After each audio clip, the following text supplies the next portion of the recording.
Watching this film, I think that it's fair to say that Operation Solidarity35 was certainly an historical moment for BC, but it's not a moment only for the history buffs. I think when we think about the events that gave rise to Operation Solidarity and the movement in the summer and fall of 1983, you can see that much of it resonates today, and there's much that we can therefore learn or be taught by those events and by that movement.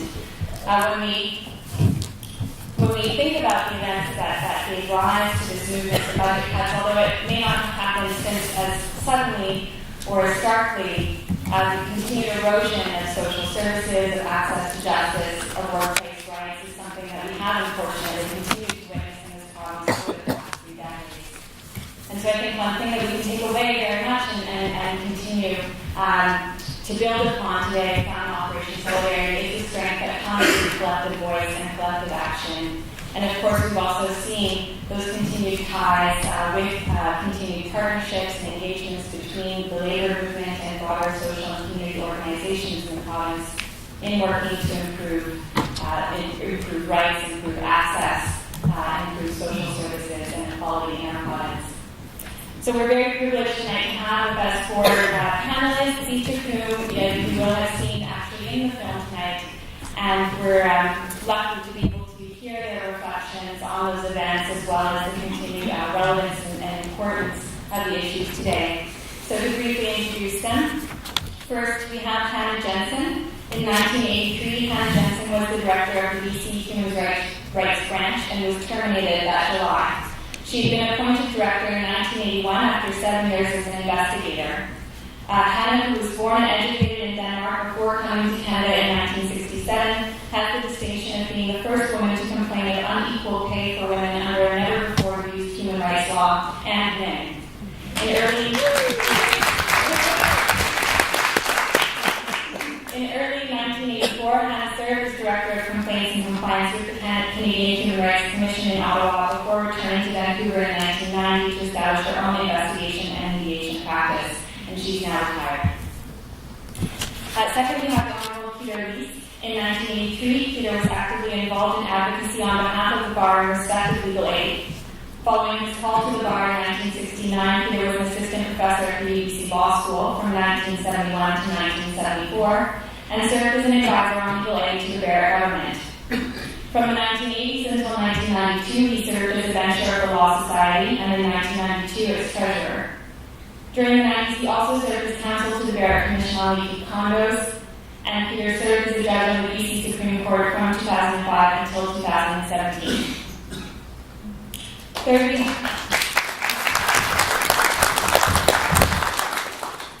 we have with us Gary Steeves. Steeves retired from the BCGEU staff in 2004 as Director of Organizing and Field Services. He served in various staff roles for 25 years with the union and was Director for 11 years. Prior to the BCGEU, Gary worked in the House of Commons in the Research Department of QP in Ottawa and at the CLC headquarters in Ottawa. Since his retirement from BCGEU, Gary served 10 years on the Island Trust Council as the trustee for North Pender Island and 6 years as vice chair of the council. And he's also a long-serving member of the board of the BC Labour Heritage Centre.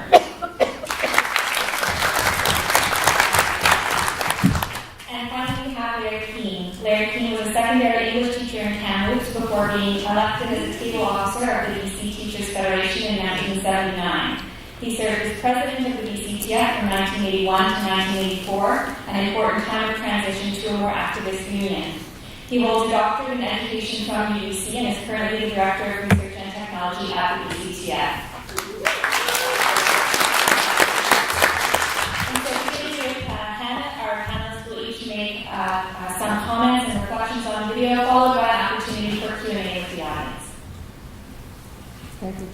And I've been asked to keep my comments to 7 minutes.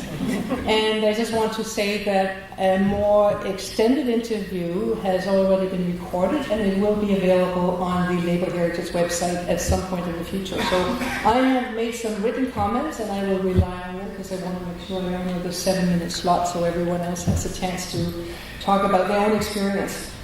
I just want to say that seeing the documentary again and seeing on a large format, just brought back the memory of just how powerful the time it was and how destructive that legislation was, the whole package, and how that social worker was very right when she said there was nothing good about it. It was a very difficult time. What happened in the human rights area was just one small piece of that. That's what I will be talking about. I had worked with the Human Rights Code that was brought in by the NDP government in 1974. I've just reread Hansard recently, and I note that everybody voted in favor of the Human Rights Code. There was no opposition. There were a few amendments in committee, but otherwise everyone thought this was a great idea. And it was progressive in many ways. It did expand rights, and it was binding on the Crown for the first time. But to my mind, there was one major kind of frailty.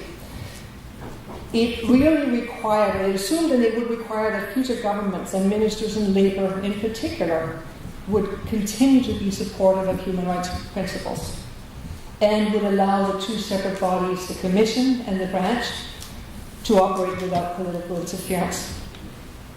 And just to clarify, there was always a lot of confusion about the Human Rights Commission versus the Human Rights Branch. Even June Colwood mixes up the two.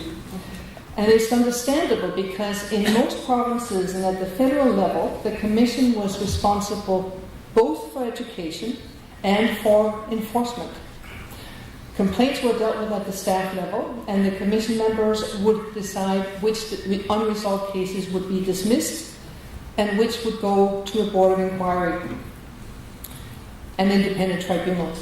So in BC, the Commission was responsible only for education and promotion. It had no role and no involvement in individual complaints whatsoever. And, by the way, Commission members were always political appointments. The Human Rights Branch was part of the Ministry of Labour, staffed by public servants, and the director's role was to receive, investigate, and endeavour to settle complaints. It was basically what I call an employment standards model.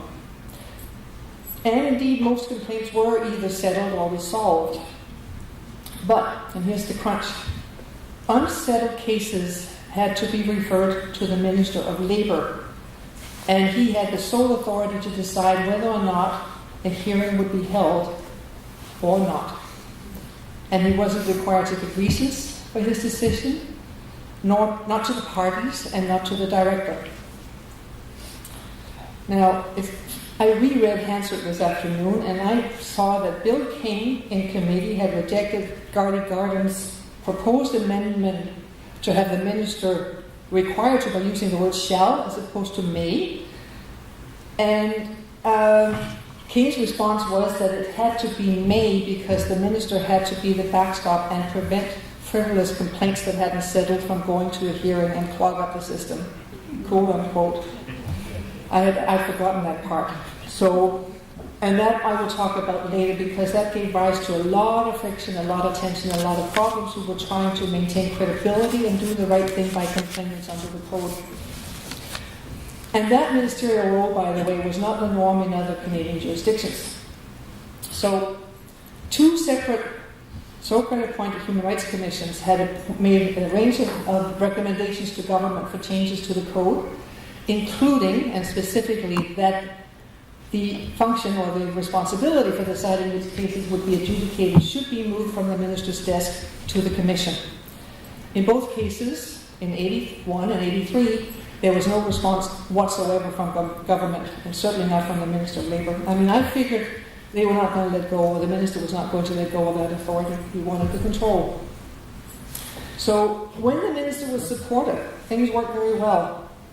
But if the minister either didn't know very much about human rights law, or didn't want to learn, or didn't care, or worse, or allowed himself to be lobbied, and cared more about satisfying the government's own supporters, or all of the above, it could get tricky.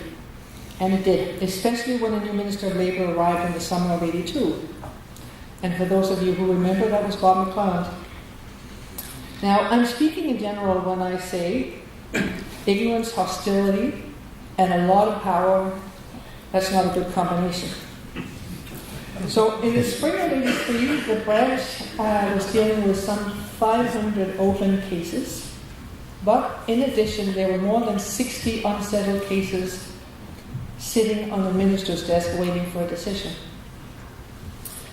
Throughout the Ministry of Labour, already in late '82, the word restraint was constantly invoked to justify or to explain why something couldn't happen or had to happen a particular way. And I noticed that I was being put under increasing scrutiny, and I had to fight for everything, basically. Keep in mind that many senior bureaucrats, especially in this kind of setup, in this climate, they have always considered that their role is to serve the minister. And in this case, it was also protect the minister. So there was a lot of politicization down in the levels. There were hints, more than hints, that the budget of the branch was going to be cut, and severely. And because we had less than 20 investigators in 6 field offices throughout the province, all of them carrying heavy caseloads, I knew it would mean drastic cuts to service. And then the election happened. Bennett was re-elected, and on budget day, the government tabled Bill 27. I only found out that something significant was occurring when a reporter called me from the buildings and asked me if I'd heard of the Human Rights Act. And I hadn't. I had no warning or inkling of any legislative changes.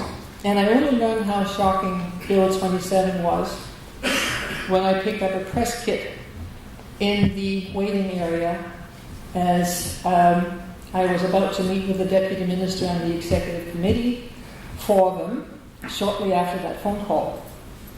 And I expected just bad news about the budget cuts. And instead I realized there'd be no more commission, no more Human Rights Commission, no more Human Rights Branch, no more director, no more investigators, and less protection against discrimination. So this group of 4 people invited me to join the transition team, and they even spoke of wanting to have an orderly transition. I didn't buy it. I knew that they weren't interested in what I knew and what I had to offer in the way of substance and suggestions. They wanted the optics of, making it look credible. So I withdrew, and I went back to the office actually and called everybody I knew across the country. So what they hadn't told me at that meeting is that they'd already signed letters of termination for all the investigators. And they were in fact fired the very next day, given letters of termination, paid until October 31, according to the TEU agreement, but told to hand over keys and to leave the premises and not return unless invited. And that happened right across the country. Now, how did I get fired? Because of time constraints, I don't want to go into all the details. That's available in a longer interview. But the first move on my part was to write to the Minister of Labour and tell him he had to reinstate all the investigators because the code was still in effect. And it went on after that. So a few days later, I was fired. Now, as I saw what had happened earlier, and not just introduction of Bill 27, which was one thing, but the firing of the investigator to me was equally significant in terms of protection and respect for all kinds of process. But it was clear to me that there had to be an intent on the part of government to give a green signal to employers who wanted to discriminate, that they wouldn't have to worry so much about investigating anymore.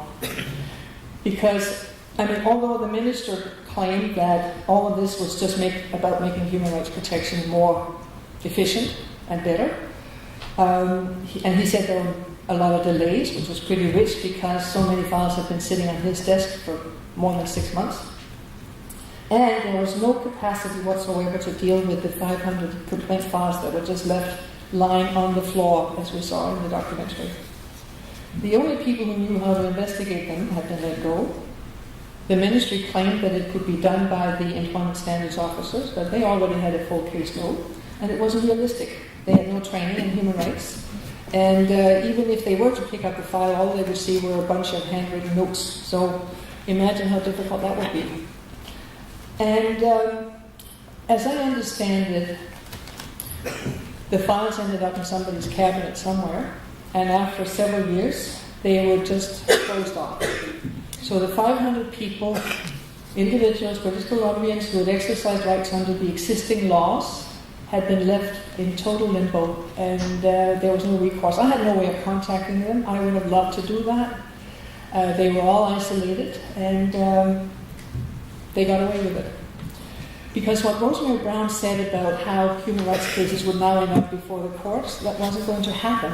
The Supreme Court had already decided in the Badoria case that human rights commissions were the tribunal that had sole responsibility for dealing with discrimination, so the courts were not available.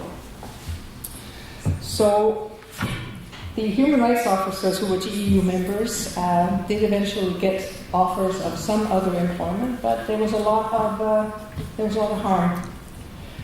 And by November, I realized that there was no real prospect for work for me in the province, and I was approached by the Canadian Commission, and I accepted a job, and I left for Ottawa, and I went right into a big demanding job. So I didn't follow what was going on here in BC much, but I did understand that that consultation process flowing from the Accord was a sham. I mean, this government didn't want to know how to deliver a proper human rights program. And I never knew, I never looked at the bill that was eventually passed, so I can't say much about it. But I just know that so much was lost on that July 7th. And the momentum that had already been developing was totally shut down. And the mechanism put in place was inferior, and of course there were schmozzles. But it was over as far as I was concerned. I had to leave. I was gone. So that's within my allotted time and a bit more, so thank you.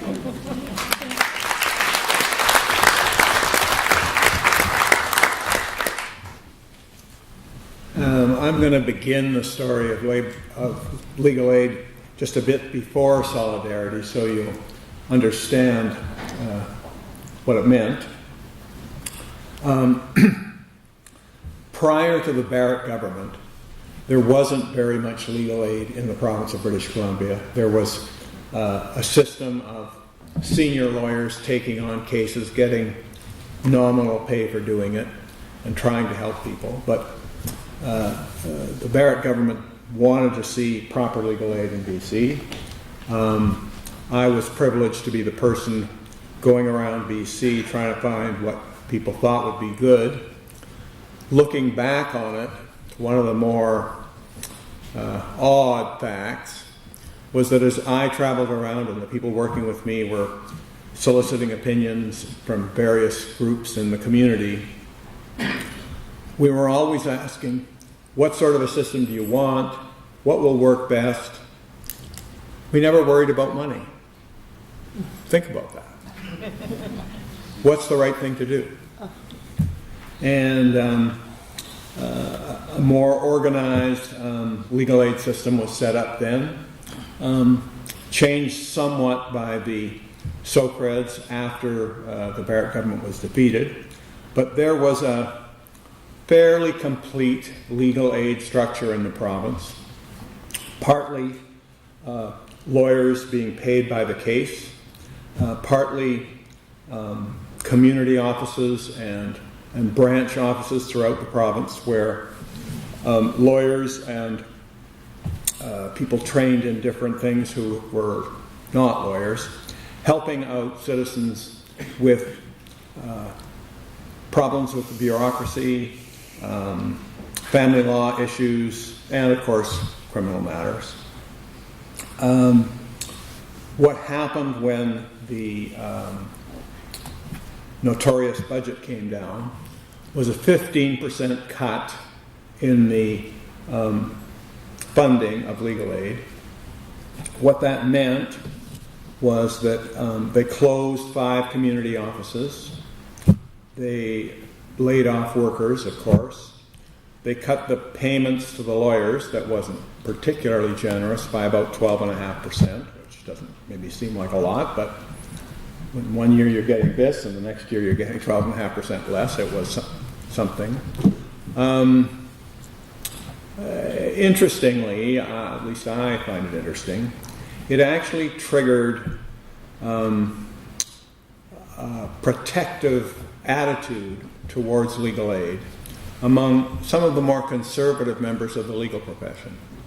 From 1983 was a real watershed in how the legal profession, at least, thought about legal aid and what needed to be done about legal aid. And various groups began working in the profession, and I mean, it's part of the solidarity theme, I guess, with other groups, labor unions, community organizations. Essentially, what was important to the profession was trying to make connections with groups that represented the clients, that represented the citizens. And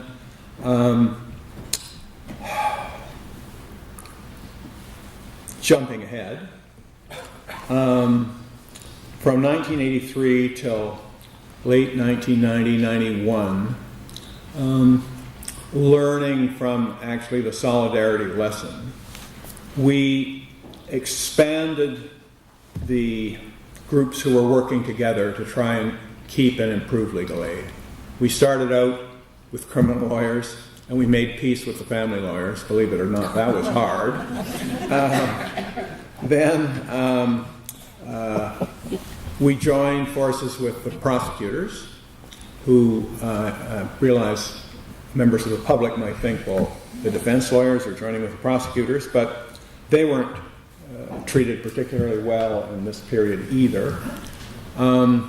We also formed links with the provincial court judges, who are, of course, appointed and paid by the provincial government. And by the late 80s, essentially the profession was fairly united in pressing for better legal aid. And we had pretty good links with labor unions, with community groups, and so on.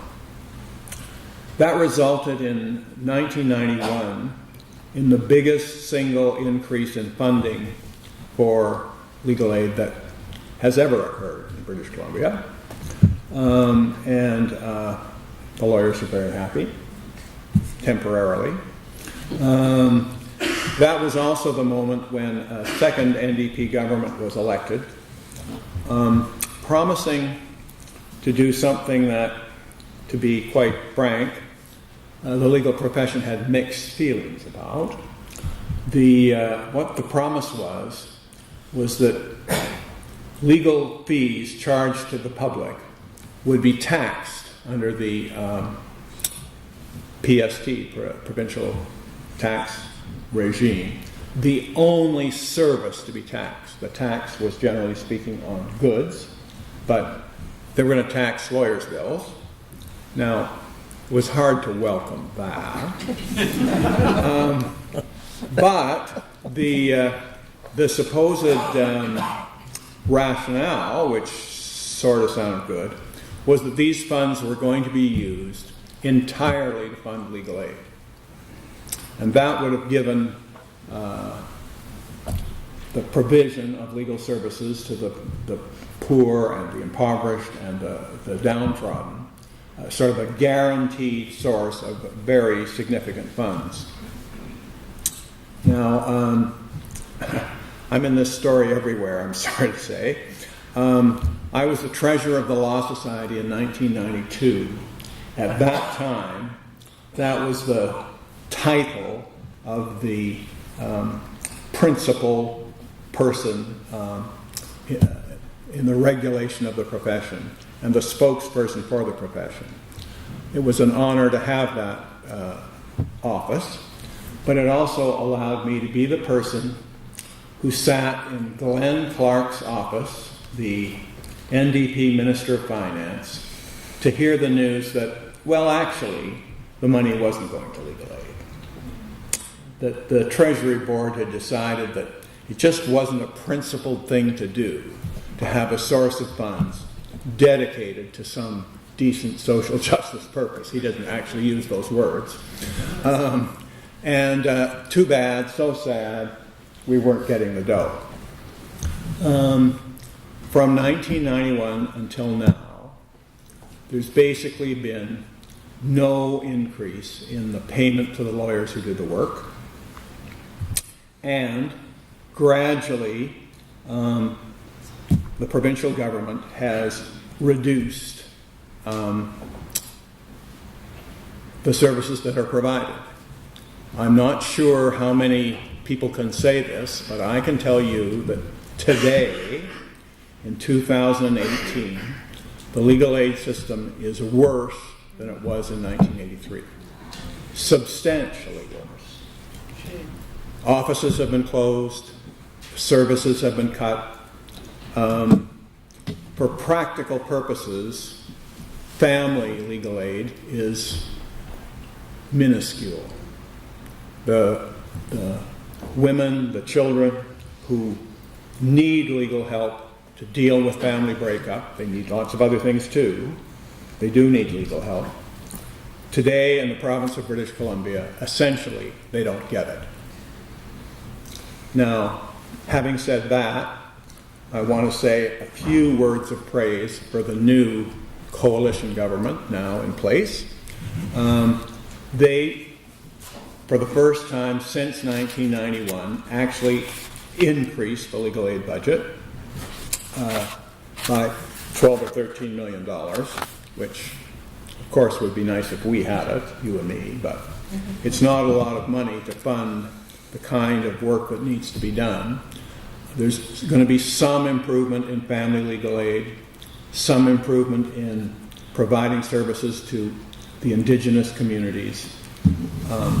No more money for lawyers, by the way, which isn't great. And I find myself, a retired Supreme Court judge, back joining working legal aid lawyers to try and fight for a proper legal aid system in the province of British Columbia. So don't be surprised if in the organizations you're in, you get to hear some more solidarity language about legal aid, because regrettably, it's not satisfactory.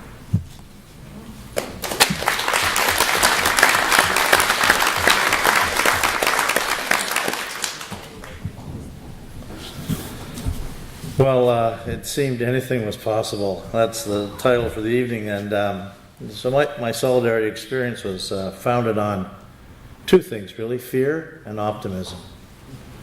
Fear that a government, legislature, could do anything it wanted to do and get away with it. And optimism that Solidarity could and would do anything to resist and overcome. When an all-powerful majority government directed its authority at groups and individuals, it kind of begs the question, is resistance futile?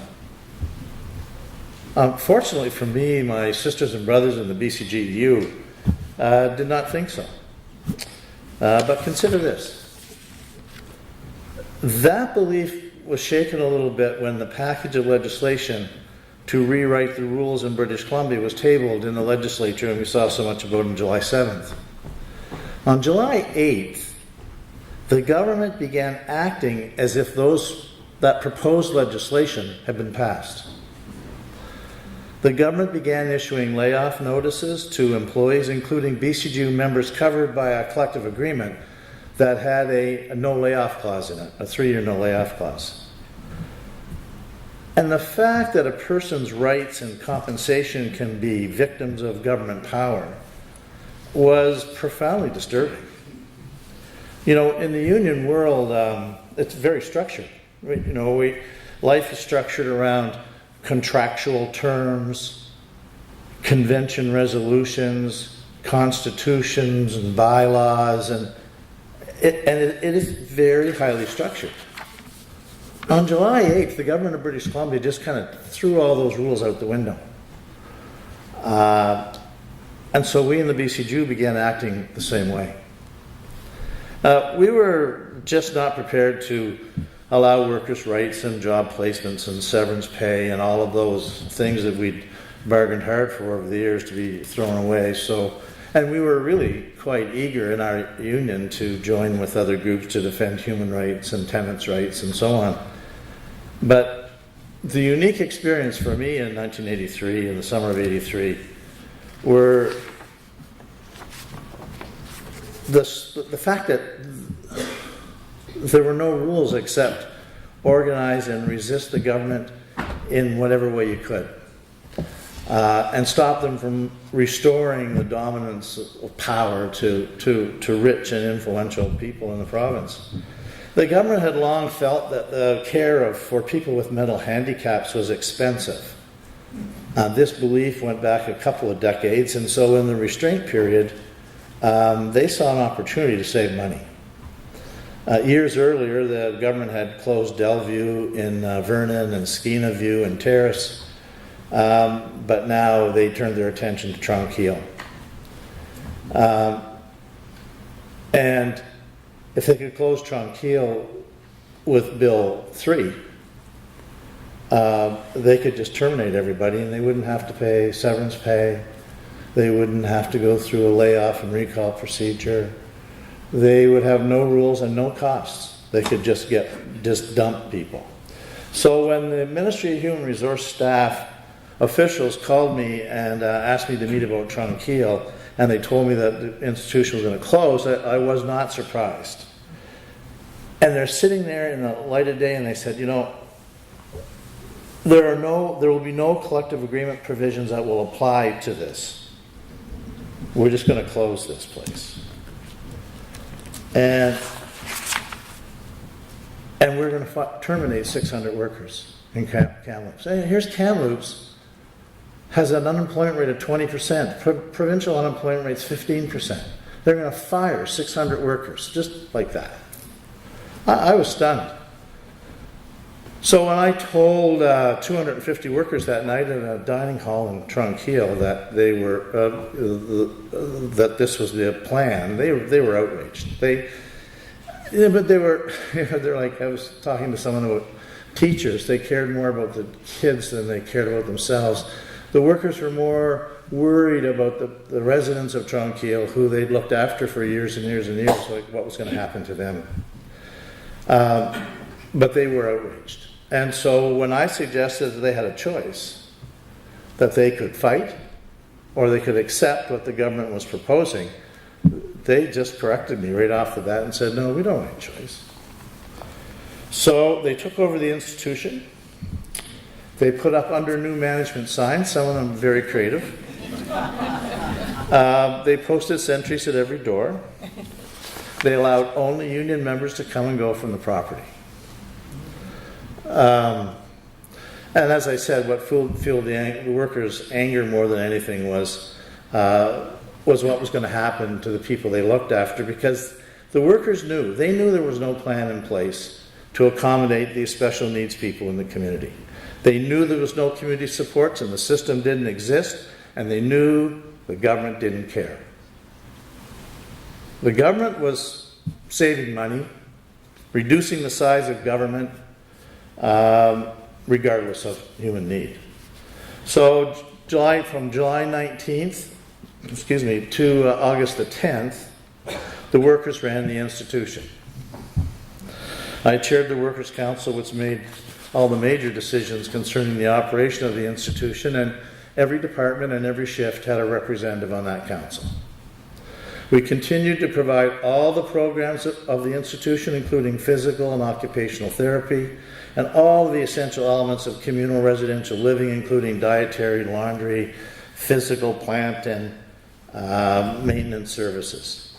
At the same time, we began, against the wishes of the Ministry of Human Resources, to develop individual placement plans for the residents. The development of these plans included the involvement of care staff, dietary staff, social workers, and therapists. Union members during this occupation, of course, worked a shift, and then they slept a shift in their workplace, and then they went home for a shift. they lowered the provincial flag, and they put up their own. That homemade flag was made at a workers' meeting by Dave McPherson, who's a staff representative with the union and an incredible organizer. I kind of snapped and I said, "Dave, look, we got this stuff to do. What are you doing?" I look over, and in the corner, he's got a styrofoam cup and a felt marker, and he made that flag. So my experience in Operation Solidarity was a unique experience, really, of political organization and social mobilization, and workers and citizens took power where none was offered. And they made sure that anything was possible. My Solidarity experience taught me that people's will to seek fair treatment and social justice is a powerful human motivation, and that people will act to pursue their fair treatment and social justice, and that no government nor corporation should ever take that for granted. People have power, and anything is possible.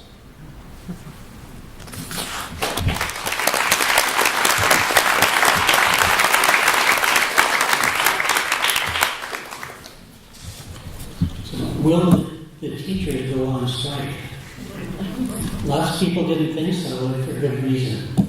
A referendum on seeking the right to strike was defeated the year before by a 60-40% vote. Teachers had never been on a provincial strike except the one-day action in 1971 over pensions. There had been a few locals that had been on strike for a day, but no mass strike. When we had the vote in October on whether to authorize the Solidarity strike, just under 60% had said yes, and many people in the labor movement said we were crazy for going forward with the 60% vote. Despite that, I was confident that teachers would go out on the understanding that they were one of a range of groups that would be out, not by themselves. I had traveled the province for 3 weeks in October, speaking to well over 12,000 teachers in local meetings in the interior and lower mainland. My message was essentially that there had been a break in the social contract, the implicit social agreement that guaranteed rights, and that protests and ultimately a strike were necessary to restore the balance. Bill 3 made teachers especially vulnerable. Firing without cause, along with budget cuts that would eliminate 3,000 teaching positions, 10% of the teaching staff.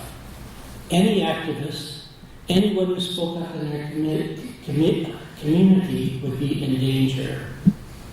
I believed our members felt action was necessary to both protect teachers from arbitrary action, but also to restore the social contract and rights that were being taken away.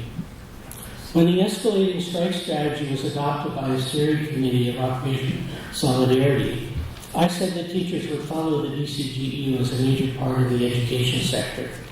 It wasn't just teachers, although we got all of the attention, but also TP support staff and staff at the universities and colleges who were also out.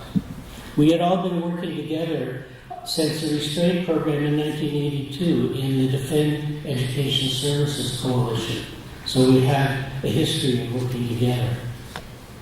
Lots of people still believed that we wouldn't go on strike. Some wanted to make sure that we wouldn't. Pressure was put on for teachers to be able to negotiate a provision and allow for seniority for layoffs, to not give free rein to school boards to fire whoever they wanted. Teachers had no bargaining rights beyond salaries and bonuses at that time. Achieving seniority for the 3,000 layoffs that were to come would overcome the most existential challenge to the set of bills represented for teachers specifically. Jack Monroe and Jim Mackin from the Business Council and others got involved behind the scenes to try to get a basis for this change. A provision was actually negotiated in North Vancouver. It just had to have approval by the government to provide a basis for the escalation not to occur. But approval by the government didn't come and didn't come. The deadline for an agreement was 6 p.m. I had made a commitment that I would make an announcement then on whether the strike was on or not. It was then that in those days that people all over the province watched one channel, BCTV News. The way that we could communicate with our members and the public about the school would be, whether school would be on the next day, was 6 o'clock on BCTV. I ran across recently, and going back through Solidarity35, the newspaper published by Operation Solidarity, a description in the next day of what happened there. As the teacher strike deadline grew closer, the tension mounted at the Labour Relations Board where negotiations were taking place. When the haggard and glum faces of BC Teachers Federation President Larry Kuehn and Art Kuehn, the head of Operation Solidarity, appeared before an impatient and excited throng of reporters. I think every reporter in Western Canada was there. All speculation was put to rest. There would be no settlement to prevent the teachers' lockout. Negotiations between the two sides were continuing at press time. It's expected the teachers' demands, which deal with education spending and social and human rights, will be put on the bargaining table along with BCGEU's demands. Jack Monroe and our QB and I had been locked away in the room at the Labour Relations Board that afternoon for several hours before the haggard retreat. We were waiting for word from the government that they had agreed to the provision that would negate Bill 3 for teachers. We were watching television for much of that time, mostly the news coverage and the potential of the strike happening. I particularly remember a sequence where a reporter interviewed some teachers in New Westminster, asking them what they would do and why. They said they didn't like the idea of striking, but that human rights were too important and that we could not accept what the government was doing. Jack was not happy with what they were saying. He didn't think that a strike should be used for political aims, for the kinds of rights that these teachers were so concerned with. When 6 o'clock arrived, there was no word from government. I got up and said, I'm going out to announce the strike is on. Every reporter in Western Canada, as I say, was there, and BCTV was broadcasting live. Art QB got up to go with me. Jack Monroe then firmly ordered, Art, you can't go. But Art did walk out with me, haggard and blonde, and celebrated Baxter. The future was framed in that room at the Allard that afternoon. Teachers will go on strike with the hopes for a restoration of the social contract. Art QB would physically collapse, caught between the commitments he had made to teachers and the rest of the social movements on the one hand, and the pressure from Monroe and others on the other hand.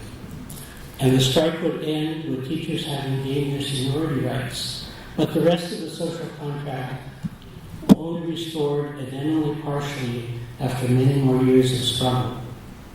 As a colleague said to me, no victory is ever complete and no defeat is ever final. And that's why we stay in the struggle.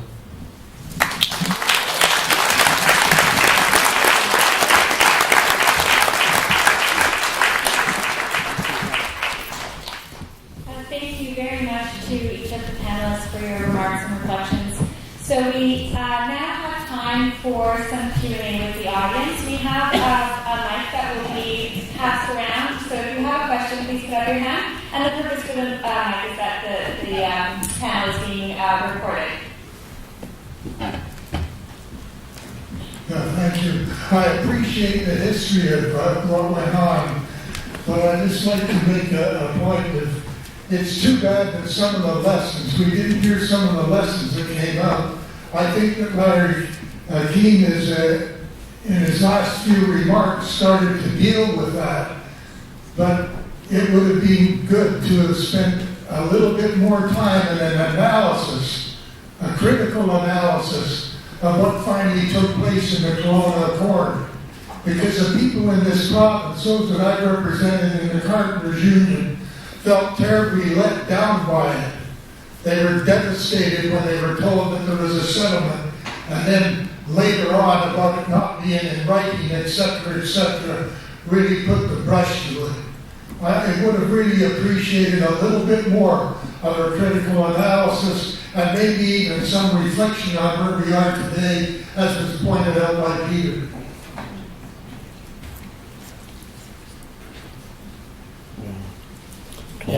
Yeah, if I could just comment, it's my understanding that the next session in November is actually to focus on that. We were told to talk about the experiences leading up to, and I sort of got into the other a little bit, but the next session I think is really aimed at that kind of reflection. Yeah, I was going to echo what Bill said there, because I was quite active at that time.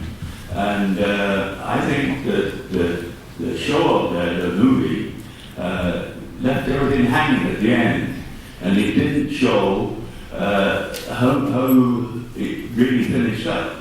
And I think that's a disservice to everybody, because I think most people here weren't around at that time. They just think, well, how did this all, what happened?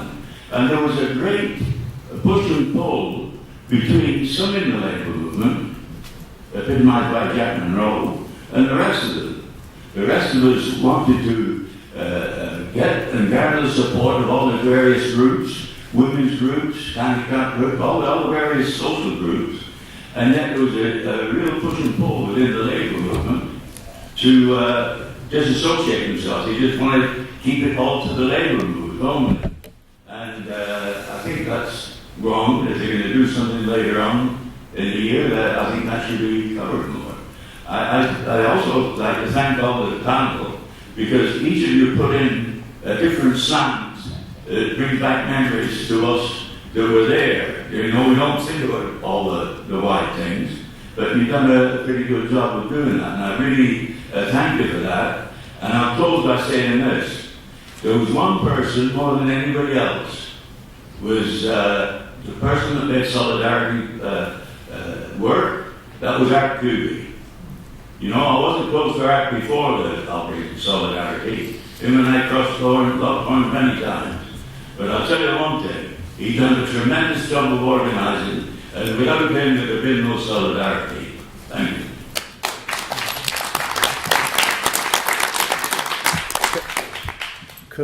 Could I just say one thing about this? As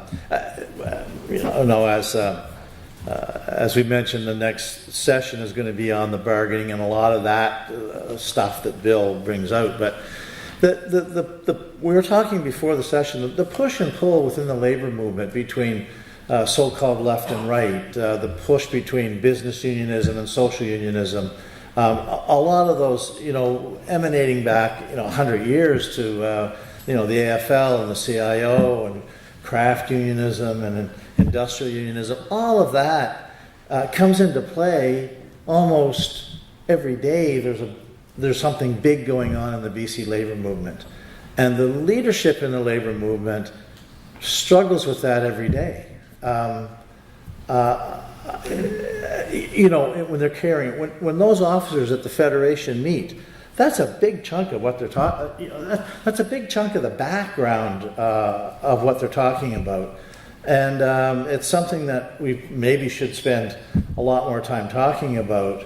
But a big lesson in Operation Solidarity is that those differences are a lot more minor than what brings us together and keeps us together, in my view.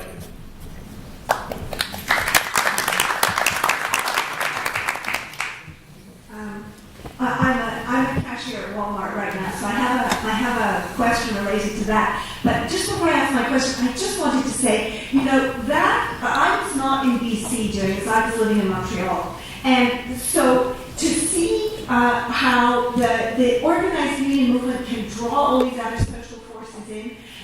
My God, I'm a socialist candidate in the Vancouver election, so running from there for the Communist League. So I get all these questions about housing, and every single candidate goes on and on about, all these great plans. But I always say, what social force is going to do this? Like, what social force could burst the housing bubble? Well, there is always on the screen. I mean, the labor movement fighting for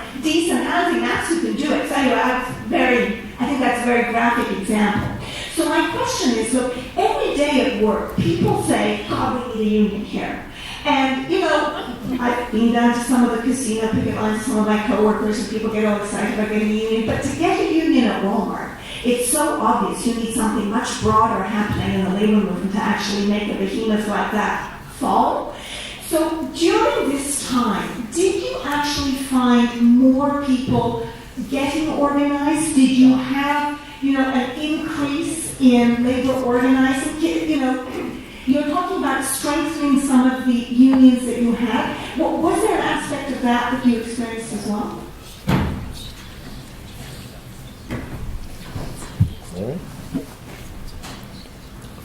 Well, of course, I was in a union, worked for a union that where the members, the teachers in British Columbia must belong to the union.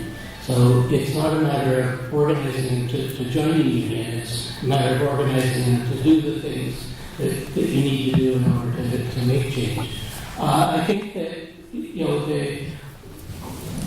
the solidarity, the actions that were taken eventually in the strike were all in the public sector unions at that stage. It was, the private sector unions, if they were to be involved, it would have been, a long ways along. And I doubt that there was any additional organizing because of solidarity.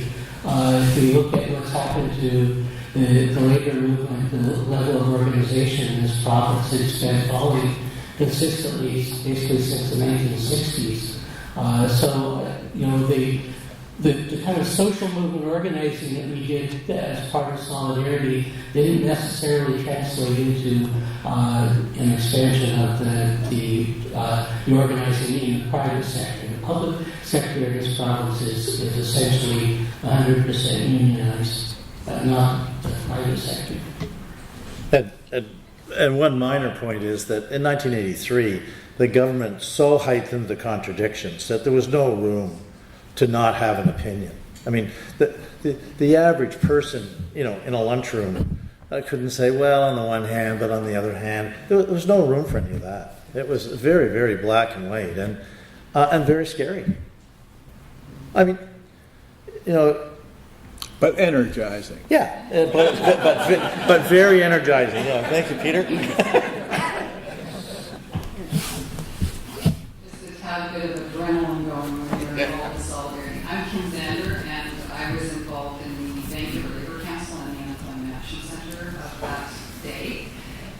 I very much appreciate all the different perspectives. There are 1,000 angles at which people can come at what went on in Solidarity Coalition. Everyone will tell you a little bit of a different story and add to the richness of it, which is great. My particular interest is kind of a higher level, if you will, political analysis of what was going on. And I want to mention this not to get into a lot of detail or a soapbox, but I think the tour that Rod and Ken did, I think that was one of the first things that were done around this particular project, was very insightful in terms of the political context of what was going on. Some of it alluded in the film. Stan Persky certainly made it clear what were some of the forces involved, because it wasn't just Bill Bennett. But the coalition didn't just all of a sudden spring up one day by chance. And I think if we're going to talk about the lessons about, because for me that's the importance of history, is learning the lessons and moving and taking the gems out of it and moving that forward. The reason the Solidarity Coalition started was because the Vancouver and District Labour Council had enough foresight to be involved in some of the very analytical politics of the day, had a very active unemployment committee that had tentacles in the community that was, I think, unprecedented at that point, with connections that Labour had with the community. And that committee sounded the alarm. And when it called a meeting to deal with the budget and provided an analysis on that budget, the spark just burst into flame. Name Budget Coalition formed. And from there, further organization happened. And I think that it would be, I won't go into it now, but I think it would be fun for this project to also check into some of the RCMP files and what they were saying about the Solidarity Coalition of that day. Because if you want a political analysis, they had one. And it was very interesting.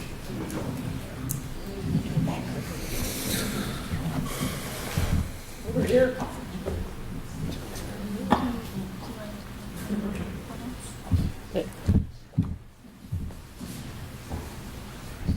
Okay. There's a lady over here. Johanna.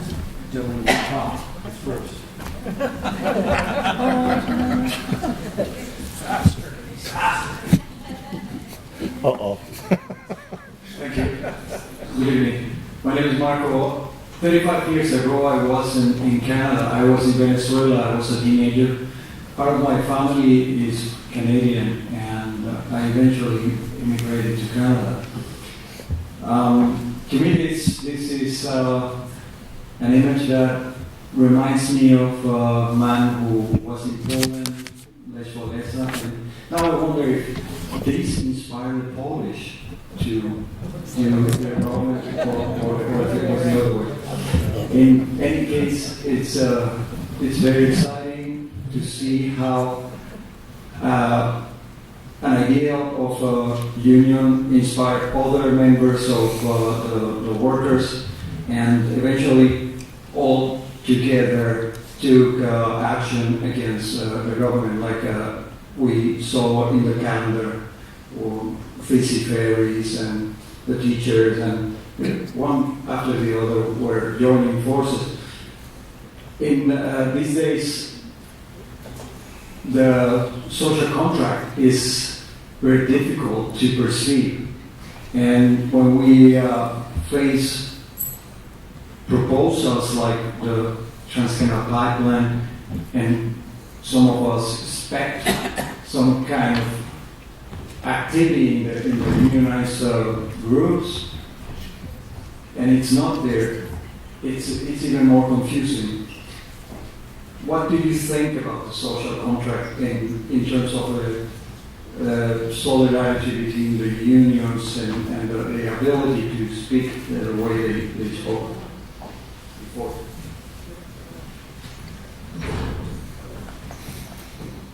That's right, that ball here.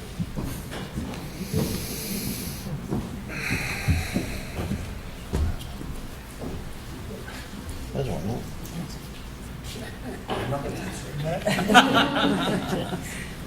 Well, I'm not sure I understand the question,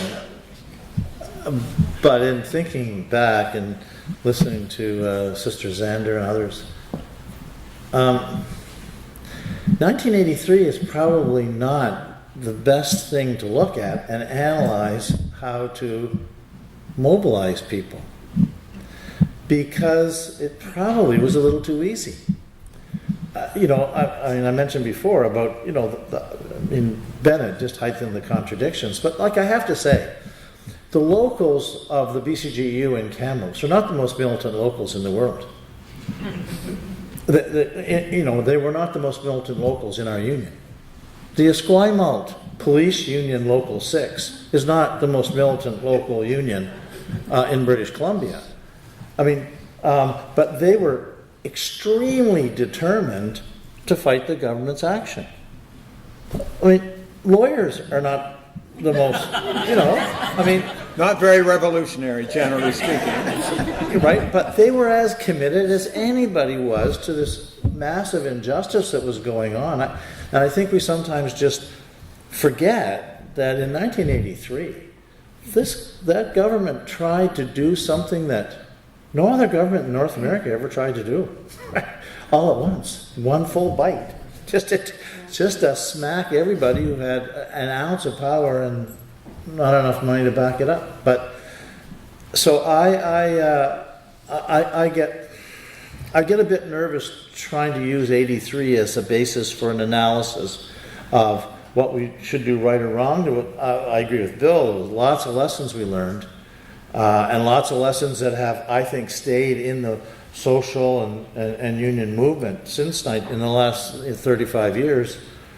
But I don't think it's a be all and an end all is what I'm trying to say. Here's my one sentence. Today the enemy is more subtle. Yeah. They learned their lesson. Yeah. They have more lawyers, too. We're hired guns, remember? You gotta love So it. unfortunately, that's all the time we have this evening for our Q&A with the panelists. But before we wrap up, and I ask you to join me in thanking them, I do just want to remind you of the next event on November 8th, the time for action, which will carry forward conversations about solidarity